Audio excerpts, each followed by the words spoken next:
flores azuis brilhantes. Só que não se engane pela beleza dessas flores, porque elas são muito, mas muito venenosas. Por isso que ninguém pode sair e nem entrar no reino. Nem os animais que voam, porque o ar ao redor das florentinhas é muito venenoso. Aquele reino é governado pela rainha Esther, que tem duas filhas, a princesa Mora e a princesa Olívia.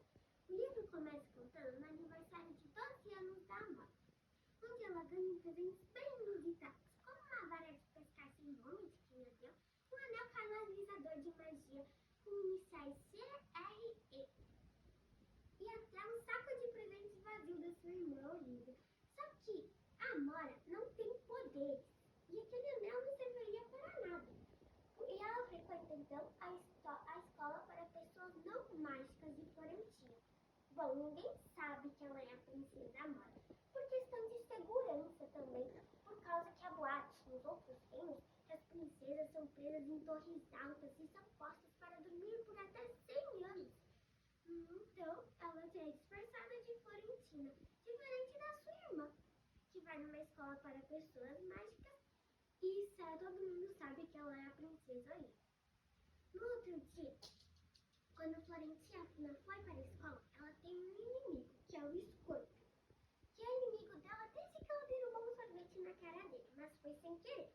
E a diretora é a Celestina, que é a única que sabe que ela é a princesa Mora e a única que gosta dela na escola. No outro dia, ela teria que mostrar a escola para uma aluna nova.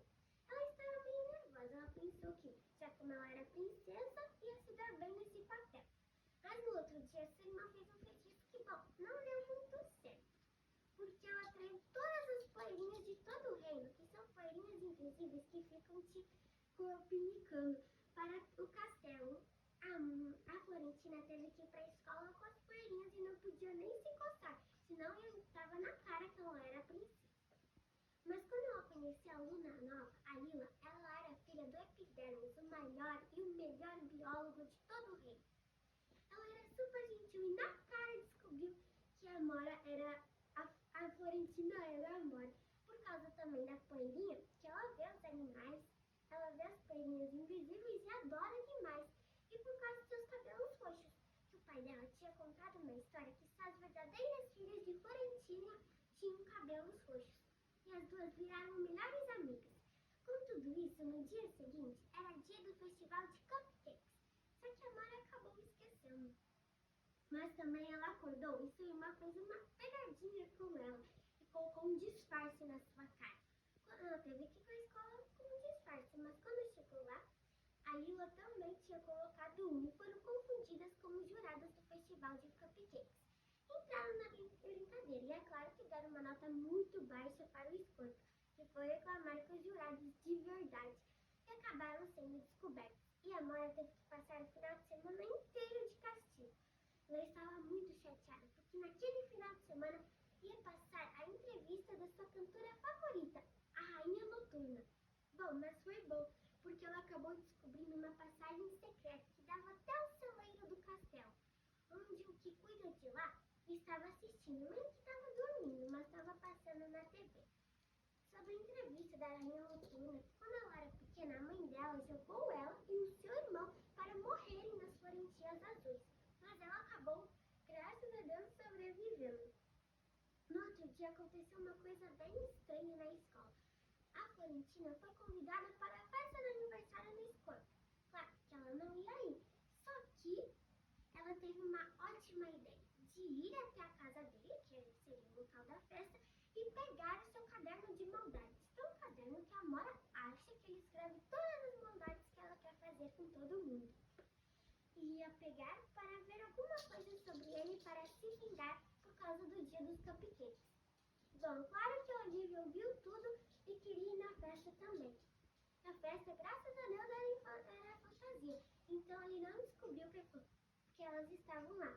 Mas ao entrar na festa, a bolsa da Olivia começou a se mexer e pulou de lá um dragão estrela nebulosa, que é um dragão que está extinto há milhares de anos, e saiu correndo pela festa. A Lila e a Florentina ficaram muito surpresos, mas correram atrás do dragão da irmã. E ele parou bem no colo da Rainha Noturna, que ia fazer um show na festa do Amora ficou impressionada com ela.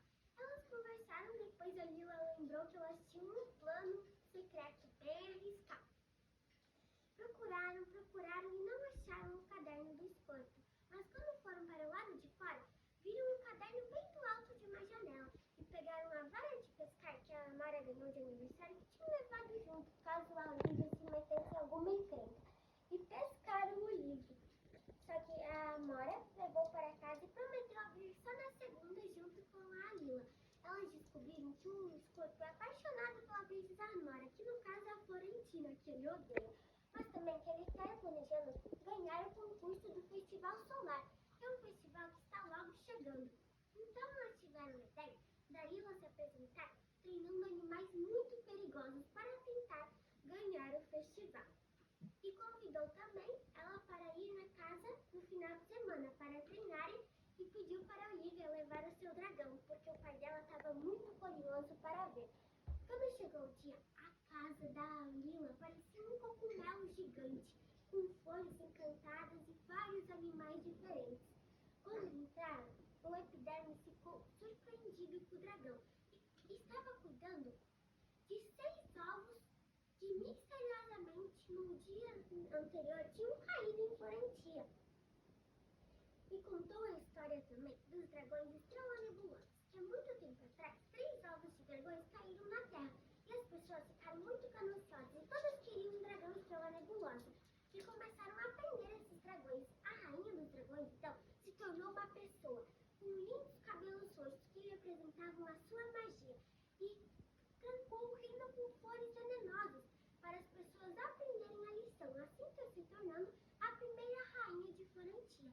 A Florentina ficou chocada, porque, tipo assim, o que ela aprendeu na escola é que as flores só estiveram ali, eles só tinham o azar de estar do lado de dentro. Mas a Lila também contou que estava cuidando do 6º ovo, porque a chocadeira do seu pai só tinha lugar para 5. Então, nos dias seguintes, elas estavam cuidando do ovo. Mas a Florentina estava tão entediada que resolveu passear pelo castelo para ver se descobre alguma coisa mais interessante. E ela acabou ouvindo, tipo, uma visão de uma vidente. Infortúnios rastejarão pelas folhas úmidas de Florentina, quando a segunda luz brilhar no céu. A Florentina foi correndo contar o que tinha ouvido para a Lila. O que será que ela tinha? Que era aquilo? Mas com tanta confusão esqueceu que no dia seguinte já era o festival solar. E ela tinha que ajudar a senhora Dulce a preparar os docinhos, que era a cozinheira do castelo. O festival foi um sucesso. E elas compraram várias coisas e também uma poção de asas aladas, que te dá asas por 15 segundos. Mas por 15 minutos. Mas quando elas foram dançar, algo surpreendente aconteceu. Um homem passou e entregou uma pulseira, um A e um coração mais velho. Claro que não seria uma brincadeira, porque a de Amora, mas elas logo perceberam que era o Florante Viajante, um misterioso que sempre passa pelo reino dando presentes, que só aparece nos festivais. Mas, depois daquele festival, algo melhor ainda aconteceu. Elas descobriram que iam para o acampamento Flores do Sol, que nos outros anos era só para pessoas mágicas.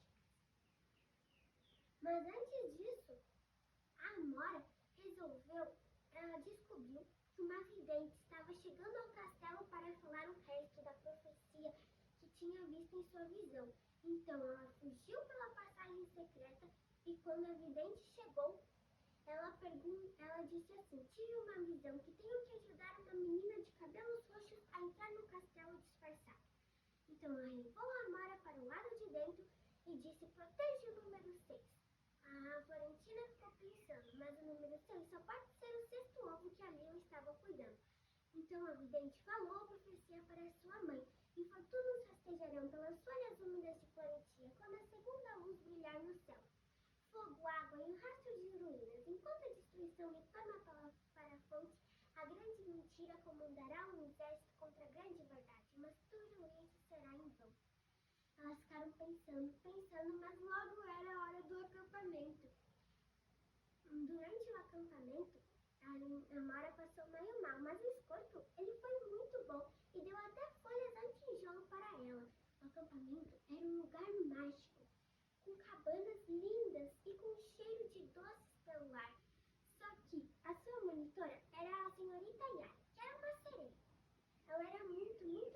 rainha e levou eles até uma cabana caindo aos pedaços. Porque era o primeiro ano deles e ainda ganharam um símbolo, tipo o time das sereias. Era o time água. O time da sua irmã era o time feitiço. E o time deles, bom, o nome era nada original, paralelepípedo. Nessa hora não gostavam mesmo deles. No outro dia, começou as brincadeiras do acampamento. A primeira foi um circuito de obstáculos. E teve uma hora também que eles tinham que pular uma piscina de bolinhas e achar peças para montar um quebra-cabeça. Bom, claro que o time feitiço ganhou, porque eles não tinham magia e os outros podiam usar. Mas o Scorpio acabou montando e descobriu uma pista para o próximo desafio, que seria pegar um pergaminho no alto de uma árvore. A Mara lembrou da poção de asas aladas e já tinha um plano. No outro dia, finalmente o paralelepípedo acabou ganhando a prova. Eles foram ver o pergaminho, que deve ser uma pista para a próxima prova. Eles chegaram até uma caixinha de música, mas não descobriram nada. Só que naquela noite, a senhorita Yara decidiu contar uma história sobre a mãe da Amora, a senhorita Stena. Que, bom, ela não é verdadeira rainha, porque a rainha de verdade era a grã-rainha de Wina, que não tinha nenhum filho, então deu o poder do reino para sua mãe. Claro que a Mara já sabia essa história de cor, só que no outro logo a coelhinha chegou e contou que a próxima prova seria achar um baú, mas uma coisa surpreendente ela tinha ouvido. Levou a Amora e a Vanora, que era uma sereia que estava cuidando do acampamento, falando para sua neta que iam dominar o acampamento e depois conquistar o reino de Florentia e se tornar a rainha. Com isso, a Amora ficou muito surpresa e no dia seguinte, graças à coelhinha, sabia onde estava escondido o baú. Foram até lá, só que claro que quando abriram o baú tinha o troféu do acampamento já com o nome do time Águas. Que coincidência! Mas eles tinham um plano. Chamaram o conselho das sereias que estava escondido por lá. E quando elas chegaram, elas confessaram tudo e acabou que o plano não deu certo. E conseguiram ganhar. Só que logo era o festival outonal. Quando a Amora voltou para casa, sua mãe não estava mais lá. Ela estava numa torre cuidando dos ovos, porque vai saber o que nascia daquilo lá, menos o ovo da Lila, que estava com ela, que ela não deu para a rainha cuidar. Naquele dia, ela foi com a senhora Dulce até o mercado, que ela amava ir. Mas um gnomo surpreendentemente roubou o seu dinheiro e saiu correndo, e foi parar até o floreante viajante, que levou até sua carroça mágica e ele entregou um panfleto, escrito como empurrar um barril com o braço machucado. Você não vai conseguir empurrar, seu braço está machucado. Faça uma poção de super força e ande sempre com ela. Eles tiveram um diálogo bem esquisito, mas a Florentina acabou pedindo para sua irmã fazer a poção e andou daí adiante sempre com a poção com ela. Logo chegou o dia do festival outonal, só que a mãe delas não deixou-as irem até o festival, porque uma grande maldição que a vidente disse estava prestes a retornar para a Florentina. Só que ela acabou desaparecendo e fugindo pela passagem secreta com a sua irmã e foram até o festival outonal, que